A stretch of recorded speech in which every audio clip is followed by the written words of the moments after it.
मी पूर्वा प्रशांत कोळसुंकर। मी आर्या दिनेश तिरोडकर। आम्ही पेंढरी पंचक्रोशी माध्यमिक विद्यालय पेंढरी, तालुका देवगड, जिल्हा सिंधुदुर्ग च्या विद्यार्थिनी असून इयत्ता 8वीत शिकत आहोत। बीडथॉन या उपक्रमासाठी आमची थीम आहे व्होकल फॉर लोकल।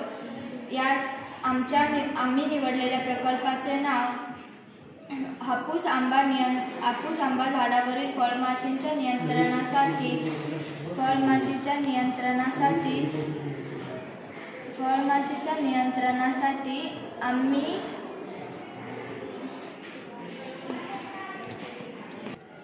आम्ही स्थानिक व शाश्वत उपाय केला आहे। यासाठी आम्ही फळमाशीसाठी सापळा तयार केला आहे। या सापळ्यामध्ये इथून इथे आम्ही होल केला आहे। या होलामधून आतमध्ये फळमाशी अडकू शकते। याला लावण्यासाठी आम्ही इथे दोरा बांधला आहे। या सापळ्यामध्ये गुळ पाण्याच्या वासामुळे फळमाशी आकर्षित होऊन या सापळ्यामध्ये अडकते।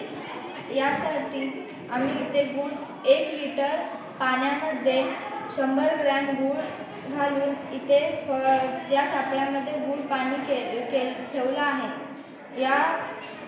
या फळमाशी नियंत्रणासाठी या सापळ्याचा उपयोग होतो।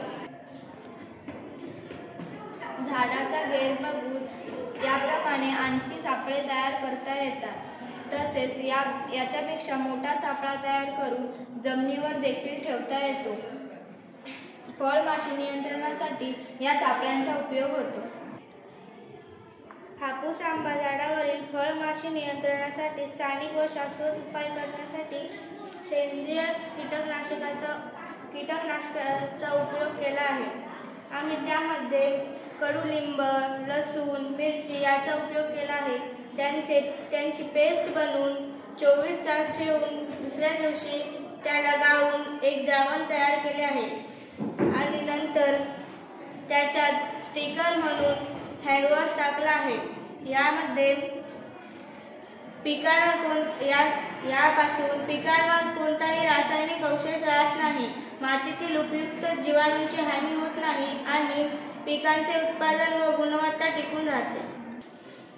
आम्ही ते द्रावण एका फवारणी यंत्राच्या साहाय्याने झाडावर फवारणी करू शकतो। या उपक्रमामुळे फळमाशीचे नियंत्रण करता येते व शेतकऱ्यांना याचा आर्थिक उपाय होतो।